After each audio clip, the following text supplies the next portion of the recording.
Oh, and I actually have my 2023 CrossFit Games shirt on right now. Hopefully I'll be there to get a 2024 one this year, but like I said, we'll see.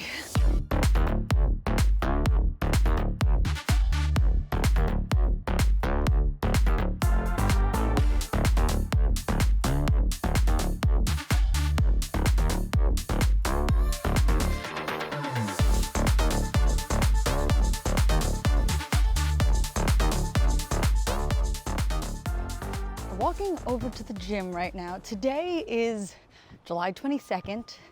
I've gotten a lot of questions about whether or not I'm going to the CrossFit Games. I hope that I'm going to the CrossFit Games. We do not have all of the press credentials out yet. So I am still waiting to see if I get one. And with the new venue, they are reducing the number of press people because of size and other things, I guess. So basically all that to say is I don't know 100% if I am going to the CrossFit Games just yet, but I do hope to find out soon. They said that everyone should know by July 23rd, which is tomorrow, and my birthday actually. So cross your fingers that my birthday gift is finding out that I am going to be able to cover the CrossFit Games this year. But the truth is, I don't know yet. So that answers that question. We are headed to the gym, do some training. I don't remember what this workout is, so you will find out with me once we get to the gym. So let's head over.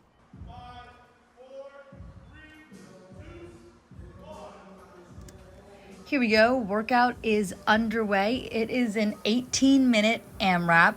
So it is 20 and 16 calories on the rower. I did not have a rower. There were a lot of people in this class, so I volunteered to not row so that other people could. I decided to just do the C2 bike here, and I just kept the calories the same to be in about a similar time frame. And I think it worked out well. Then we had 18 overhead single dumbbell lunge steps. So you have that dumbbell over your head and you're gonna just do those lunges in place, either back or forward. And then 16 toes to bar. After that, a 1 minute rest. So it's going fairly hard during the work time because you know you are guaranteed a rest. There are some other workouts where 18 minutes you really have to sustain over the whole time with no opportunity to stop. This one, you do have an opportunity to catch your breath. So I would encourage anyone who tries this to try to go a little bit harder, hold a little bit of bigger sets on the dumbbell and on the toes to bar because you're going to have a little bit, not a lot, but a little bit of time to recover. So getting into those dumbbell steps took a second for me to get my balance doing this for the first time in the workout, but once you've got it overhead, you've got it in a good position and you're locked in, it's pretty easy to stay there and to be able to keep a good rhythm and not have to worry about falling. I decided to switch overhead this time. I do not recommend that. I almost dropped this dumbbell on my head and was kind of holding on to it right there with like the tips of my fingers for these 9. But I felt like at this point I was just committed to holding the dumbbell. So I broke it up in 9 and 9, 9 on one arm, 9 on the other. I feel like that is the simplest way to do that. And then onto the toes to bar. And for the toes to bar, there was no real, for me, I didn't really have a set I wanted to hit. I wanted to hit a good set initially, like a big number of reps, and then just keep chipping away and hopefully not go down to singles. But if you struggle with toes to bar, 16 is still a pretty big number of reps. So I would say if you're somebody who has to do them in singles, maybe scale to knees to chest or knees to elbow. Otherwise, just try to keep decently sized sets. This one I just did 2 sets and almost fell over while trying to look behind myself at the clock because I was facing the wrong direction. All the rest of the sets after this, I face a better direction. I know to face the direction of the clock so that I don't have to do that again to get the time, because you do need to actually know your time throughout this workout because you need to rest that 1 minute. So taking that 1 minute rest, just hanging out. I've got my my grips. I forgot to put my grips on. If you've been watching for a while, you will know the grips aren't my favorite. But the one thing that I've become pretty good and accepting of wearing grips during is toes to bar. So if you're someone who is trying to get better at wearing grips so you don't raise your hands, not raise your hands, wow, so you don't rip your hands, then I would say toes to bar is probably your best place to start using them, because I feel like, say like a bar muscle up, if you're not used to having the grip on, it can feel a little bit nerve-wracking to have that material and to have a different hold on that bar. So a great place to start is toes to bar. I think it's just the most controlled movement on the bar, so you don't have to worry about falling off or losing your grip because your grip is different with the grips on. So toes to bar, great way to get into using grips, and that's what I'm doing right now, trying to get more used to these grips by using them for toes to bar. I do think the bike was a tiny bit faster than the rower, and you're not getting quite the same shoulder fatigue, because if you're rowing, you're using your upper body to row, then your upper body when you're holding that dumbbell overhead, then your upper body again to hang from the pull-up bar. So getting a little bit less of that on the C2 bike, but I thought it was a decent scale. I could have run, that's another option, but the conversion from calories to meters is a little bit tougher there. So on these lunges, this time I felt like I got into a better start. I didn't feel off balance with my feet when I first stepped back. I like a step back lunge, but you could also step forward, and you sort of have to tilt that dumbbell back a little bit. That's the easiest way to get it stacked. You see how it's sort of hanging back? You'll see it again on this other arm too. It hangs back a little bit versus just being directly over your head and just straight. Kind of let it hang, let it be over your back. That is the easiest way and I think safest way to hold the dumbbell over your head in a controlled manner. And I think this is like great for working different muscles and also working on getting both sides evenly by having to support it with one arm at a time versus a barbell where you can spread the weight over two arms. This really requires you to create stability in each of your arms versus one more than the other and overcompensating. Getting some chalk, always got to chalk up for everything. I put that little booster there and then barely used it so that I wouldn't have to make as big of a jump, but just jumped, just decided to take the jump and take the extra time to do that. And here I am now turning around for my final reps so that I'll be able to look at the clock this time and not have to almost fall over to check the time before my rest. So now 2 sets down, resting here, flipping my grips back so they won't be in the way for the dumbbell work or for the biking. Not that it really matters too much during the biking. Getting a sip of a drink, just really milking that break and using that time to just gather myself and bring my heart rate down a little bit. That's the thing. You want to try to hold on to slightly bigger sets on that toes to bar because you're going to have time to just catch your breath, get a little bit composed. You have a full minute. No, a minute is not enough time to totally recover. It's not like it's equal work to rest. And even then, sometimes it doesn't feel like enough. But it definitely allows you to push a little bit more each time because you've got a second to breathe and you know that you're going to get that break. So work hard to earn that break. Back onto the bike. Calories here are a little bit different for women than men. We see that traditionally in CrossFit, that women have to do a little bit less calories than men. That number traditionally is about 70% of whatever men are doing. So if you ever need to scale for yourself because you don't have a coach scaling for you and you're a woman, 70%. Or if you're just a guy who's getting into CrossFit and want something a little bit more obtainable and feel like you're able to move a little bit better, 70% of the calories or 70% of the weight prescribed for men is usually a pretty good scale, and usually the scale for women. So almost halfway through this workout at this point. This is round 3. Things definitely start to slow down a bit compared to the first 2 rounds. First round, you're really able to do a ton of those toes to bar, but as you go, your core starts to get fatigued. Your arms start to get a little bit tired from all of this stuff. You got to snatch that dumbbell overhead.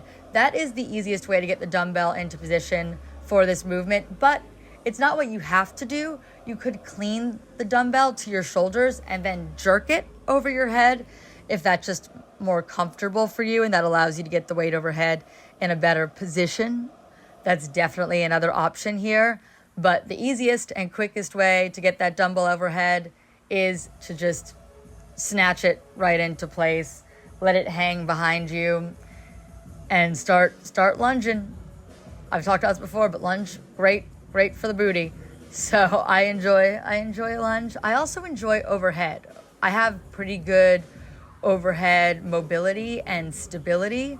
So it is one of my favorite movements, overhead things, all of them. I enjoy that. Getting some chalk before we go into this set of toes to bar. Again, it is 16 reps, and I'm definitely breaking these up more now, but that's just sort of what happens over time. My advice for most people, I think, is break early, but get back up fast. Like you see, I hopped right up there pretty quickly versus trying to do a really, really big set and then resting for a really, really long time. You don't have to do these unbroken. There are some workouts where you do have to do things unbroken. This is not one of them. So I think break it up quick and then assume the resting position where you bend over like I just did and try, there it is again. Just trying to catch my breath. This workout caught up to me more than I thought it would be. I was pretty dang sweaty at the end of this. And I've mentioned this before, but I am in the Bay Area. I am in Oakland, California, and it doesn't get super hot here. It was probably in the 60s. It's pretty humid though, and you can really get a sweat going on this workout. And if you're somewhere where the temperature is actually like hot in the summer, pretty good, pretty sweaty workout, which I enjoy. I enjoy feeling like I'm working hard. So here on the rest, I'm just checking the camera also because gosh, if it stopped recording, that always sucks. So just quick check before I hop back on this bike and hit another 16 calories. I should have probably went a tiny bit faster. So spoiler, but I end up getting just under 5 rounds. I believe I was 2 reps short. So that's seconds. I just needed to push a little bit harder somewhere. But this I believe is the beginning of round 4. Pushing on that bike. Bike starts to get a little bit tougher. When I was first on this C2 bike, I was well over the 1,000 calorie amount an hour mark. And that really went down to like that 900-ish area, maybe even some of the 800s as I progressed through this workout. You can probably hold a similar-ish pace on the row, especially if you're a man, maybe about 100 calories or calories per hour less, like if you're a woman, 900, 800 for the majority of it. For part of this, I was in that 1,000 range though. Back to that dumbbell, check where my grips are so that I don't mess anything up here. Snatch it up and just try to go right into it. You could switch it up and do some front way lunges, so bring your foot forward, stepping forward with that lunge each time. I find that stepping backwards is a little bit of a stronger position for me, so I ended up sticking with that for the workout, especially when you're trying to work for time or for reps versus when you're trying to work just for quality. So for reps, sometimes you focus a little bit more on doing what can I do the fastest and most efficiently.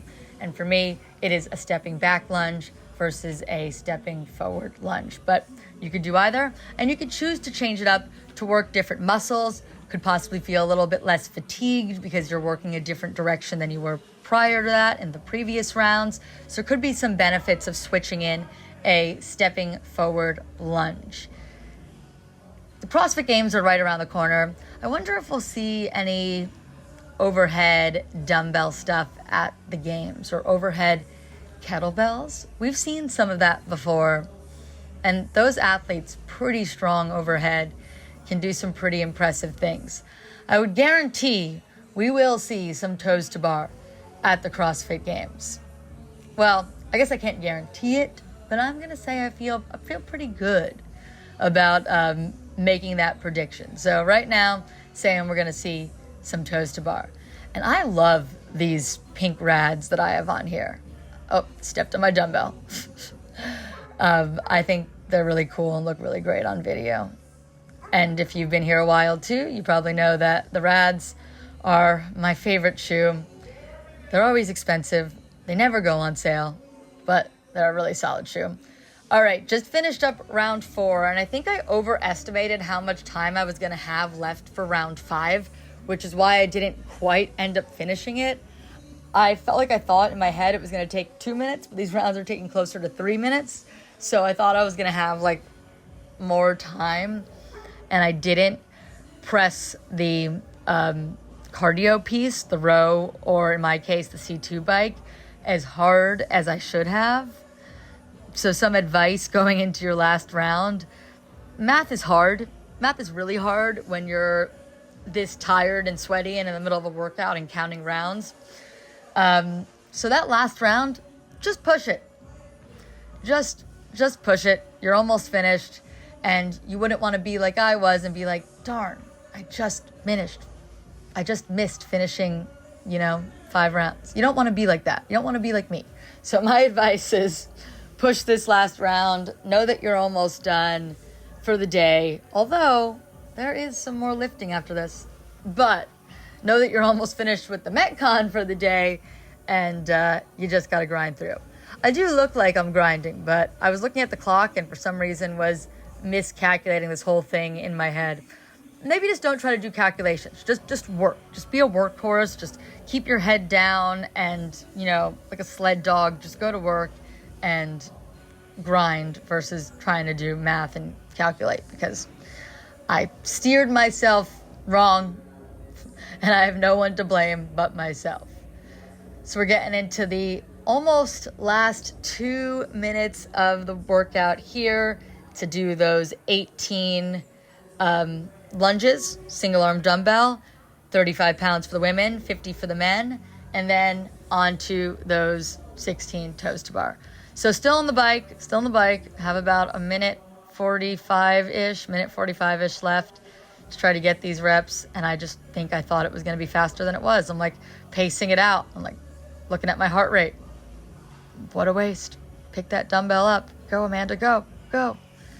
Like I'm going to cheer myself into doing more reps than actually happened. This is in the past now. But we can all cheer me on and pretend like I'm going to possibly get more reps than I actually did. But I'm not. But I like these lunges. You can definitely scale the dumbbell if these weights are a little bit heavy for you. They may be.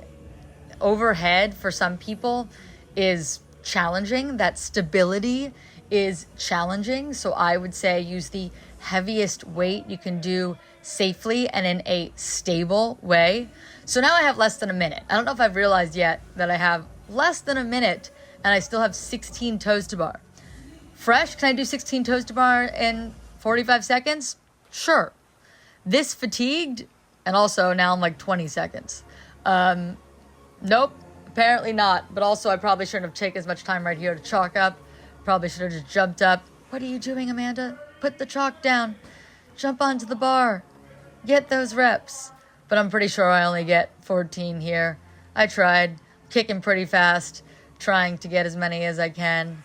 But it's just so hard to hold on once you've really, just emptied the tank and done this many core movements, just your core starts to go. Gymnastics, your gymnastic type stuff, they just start to go.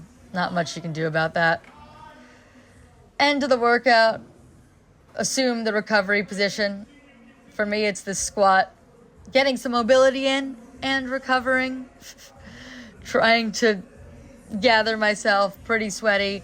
And also I think here's when I realized that, oh no, we have an EMOM after this too. So not quite done yet. Trying to catch my breath. You can see how hard I'm breathing. Nice fist bump there. Cheer everyone on. Good job. Good job me, good job everyone else. All right, so into this EMOM. EMOM times 10, so 10-minute EMOM, 2 touch and go reps of a squat clean. Stayed light for the first couple, then added some weight. I'm not gonna show all 10 here, just gonna give you a little bit of a taste of what I did. So then I just tried to sit down sometimes.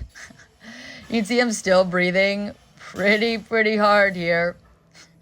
There's only about 5 minutes in between starting this EMOM and doing that workout. I love that this gym packs in a lot of stuff, but sometimes you feel a little fatigued.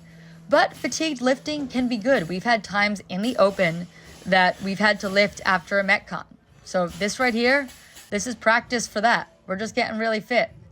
I also just realized I lost a piece of my belly button ring, the top of it. I'm trying to find it. I took out the bottom and I was like, where'd that go? But I also have to lift this right now or I am going to miss the time. So I'm like, can't focus on that now. Got to look for the top of that after this. Let's get built it up and let's do 2 touch and go reps this is 125, which for me is a heavy weight. I'm not a super strong squatter. For a lot of other people, this is like kid weight, but I was really happy with this. And still looking for my belly button ring and where that could have went. Leaving the gym, it looks like there's an advertisement for Whole Foods behind me. I did not actually go to Whole Foods, but I did grab a Celsius and I'm about to try it. I haven't had this one before. It's raspberry peach. Great. I am a big fan of caffeine. I went floating yesterday with a few people from my gym actually, and we played like marry, F kill, and the options weren't like people, they were sort of things.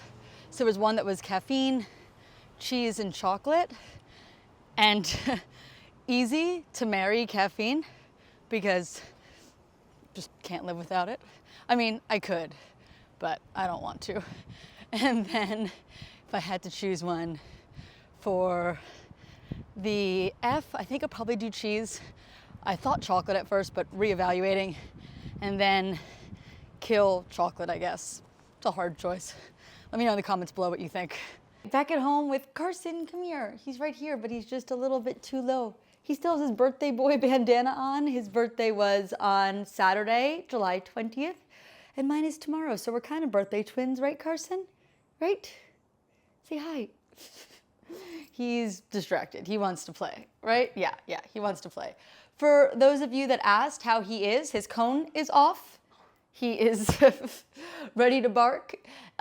We are going for a recheck at the vet to make sure everything was okay with the tiny mass that was on his eyelid that we had frozen off, to make sure it was, hopefully, fingers crossed, benign. So I'll let you know when we get that, but we're still waiting. They said about 2 weeks, so should find out later this week.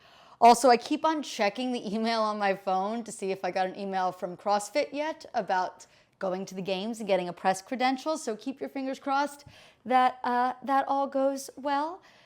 Yeah, you know, if it doesn't happen, I might try to see if I can figure out another way to go, buying a ticket, but I'll have to look at how much that'll cost me. So yeah, a lot of questions. We'll see.